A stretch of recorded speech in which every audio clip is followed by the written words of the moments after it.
रही। आज supreme court में पेशावर हाई कोर्ट के लार्जर बेंच और इलेक्शन कमीशन के 1 मार्च के ऑर्डर के खिलाफ सुन्नी इत्तेहाद काउंसिल की 2 पिटीशनें पेंडिंग थी और इसमें एक तीसरी पिटीशन हमारी president women wing Pakistan Kaul Shahzeb साहिबा की भी पिटीशन पेंडिंग थी। ये इलेक्शन कमीशन का वो ऑर्डर था जिसमें इलेक्शन कमीशन ने वमेन और नॉन मुस्लिम की रिजर्व सीटें सुन्नी इत्तेहाद काउंसिल को रिफ्यूज कर दी थी और हमारी वो रिजर्व सीटें जो 11 नॉन मुस्लिम की थी और 67 वमेन की सीट थी, ये टोटल 78 सीट्स दूसरी पार्टी को एलोकेट कर दी थी। इलेक्शन कमीशन के उस ऑर्डर को 1 मार्च के ऑर्डर को 13 मार्च और 14 मार्च को पेशावर हाई कोर्ट के लार्जर बेंच ने अपहोल्ड कर दिया था। इस इंटायर प्रोसेस में हम हमेशा यही कहते रहे कि हमारे साथ गैर आईनी और गैर कानूनी सलूक हुआ है और इलेक्शन कमीशन का ऑर्डर गैर आईनी था और लॉ में सस्टेनेबल नहीं था।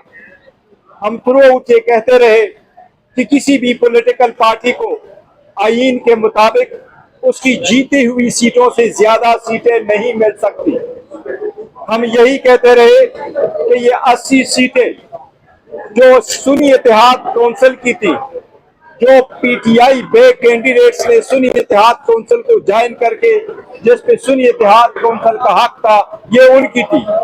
लेकिन इलेक्शन कमीशन ने 4 मार्च को ये सारे सीटें दूसरी पार्टी को एलोकेट कर दी थी, वो नेशनल असेंबली में भी और तीनों प्रोविंशियल असेंबली में भी, सिंध, पंजाब और केपीके असेंबलीज में। पंजाब, सिंध और नेशनल असेंबली में वोमेन और नॉन मुस्लिम ने वोट उठाया था, जबकि हमारा यही स्टैंड था कि सुप्रीम कोर्ट फैसला करने दे। इसी वजह से केपीके में रिजर्व सीटों पे वोट नहीं दिया गया था। आज अल्हम्दुलिल्लाह सुप्रीम कोर्ट ने लीव ग्रांट कर दी है। इलेक्शन कमीशन का ऑर्डर 1 मार्च 2024 का और पेशावर हाई कोर्ट के लार्जर बेंच का ऑर्डर 14 मार्च 2024 का सुप्रीम कोर्ट ने सस्पेंड कर दी है। सुप्रीम कोर्ट ने अल्हम्दुलिल्लाह ये भी डायरेक्शन दी है कि ये 78 मेंबरान साहिबान जो सीटों पे पार्लियामान आए हैं या असेंबलियों में जा चुके हैं, वो आइंदा किसी भी कानून साजी में वोट का इस्तेमाल नहीं करेंगे। अल्हम्दुलिल्लाह ये हमारी मौक़िफ़ की तायीद है।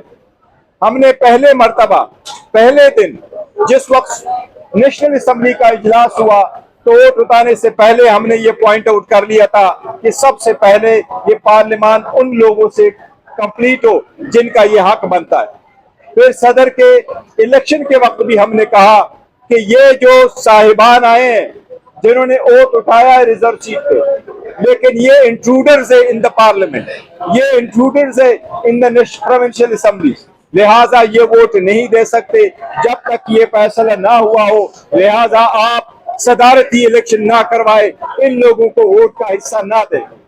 आज सुप्रीम कोर्ट ने फाइनली अल्हम्दुलिल्लाह ये फैसला कर लिया कि जो ये 78 सीटों पे आए हुए मेंबरान हैं, चाहे वो प्रोविंशियल असेंबली में चाहे वो नेशनल असेंबली में, वो किसी वोट देने का किसी तरह हकदार नहीं है। उसका सदभाव हो गया। अब इंशाअल्लाह ताला हुकूमत नाकाम होगी और वो 2/3 मेजॉरिटी से महरूम है। इस केस की फर्दर हियरिंग इंशाअल्लाह 3 जून को होगी। हम पहले दिन से ये कहते चले आ रहे थे और सुप्रीम कोर्ट से इस्तदा किए आ रहे थे। इवन हमने जो पिटीशन फॉर्म 45 पे फाइल की है कि वो लोग जो इलेक्शन हार चुके थे कानून और आईन के मुताबिक, प्रिजाइडिंग अफसरान ने उनके जैसे वोट काउंट किए थे, रिटर्निंग अफसरान ने आईन और कानून के मुताबिक जो अपने टैली की थी उसके मुताबिक अगर आप जमा कर लेते तो पाकिस्तान की तहरीक इंसाफ की नेशनल असेंबली में 180 सीटें हैं। इंशाल्लाह ये 180 सीटें हमें मिलेगी अगर सुप्रीम कोर्ट ने उस पिटीशन को उठाया जिस तरीके से हमारे ये मौक़िफ़ एक्सेप्ट कर लिया। हमें अदलिया से इत्मीनान है अदलिया पे एहतराम है। हम उनसे दरख्वास्त करते हैं कि बाकी भी केसेस ऐसे उठाए। अवाम की बुनियादी हकूक का तहफ़्फ़ुज़ करना सुप्रीम कोर्ट की जिम्मेदारी है। इसी तरीके से जो खान साहब के केसेस पेंडिंग है, जो हम सुप्रीम कोर्ट से मुसलसल इस्तदा किए आ रहे हैं कि इनको भी आप उठा लें और कानून और इनके मुताबिक इस पे फैसले करें। हमें उम्मीद है इंशाअल्लाह ताला सुप्रीम कोर्ट अब इस पे इंशाअल्लाह ताला जल्द से जल्द फैसला करेगा।